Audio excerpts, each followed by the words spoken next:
Some unimaginable day. If you go out in the woods today, you're sure of a big surprise. If we go down in the woods today, it shall not be in disguise. All we playful things will gather as when we were young. Every bear that ever there was, a teddy bear with he who did bear us all our lives. A picnic, a banquet, a happy ever afterness.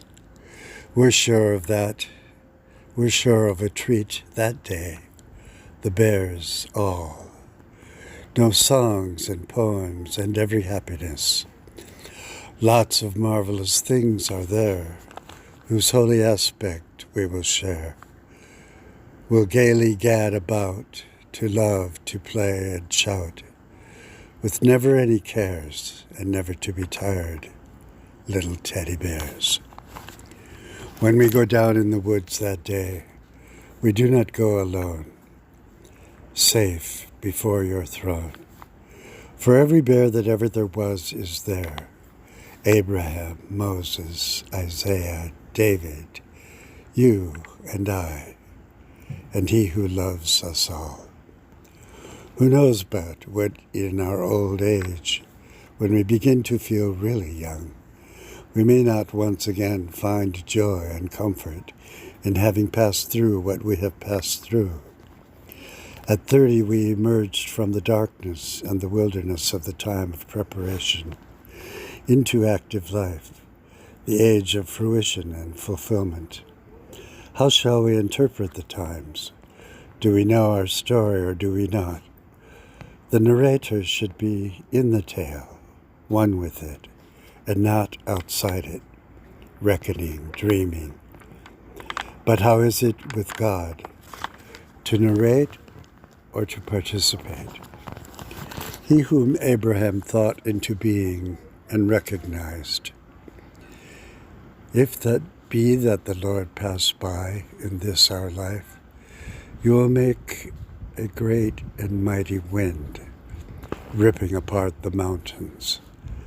But the Lord Jehovah is not in the wind, and after the wind an earthquake, but the Lord was not in the earthquake.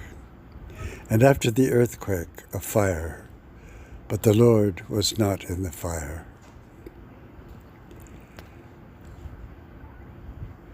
You are in the fire, but not in the fire. You are at once inside it and outside it. Indeed, it is one thing to be a thing, another to observe it.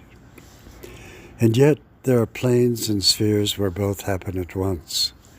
The narrator is in the story, yet is not in the story. You are in its scene, but the scene is not in yours. Since you are outside it and by a turn of your nature, put yourself sovereign after all, over all, and to deal with our activities. All history springs from a source and tells itself as it goes. In some few cases, the true and the actual are one. You, Lord, are resting in your beauty, the beauty of all your ways. And here upon the earth, perhaps in the woods, we exchange with you our first glance. What could be slighter? What could be more unconscious, tenuous, distant and casual than the bond between us? And yet this first noticing is destined to take on some unimaginable day, a character of burning intensity, a frightful and breathless immediacy. Our thought to be innocence be shattered, but of what matter? Wherever with you, in the woods that day. Amen.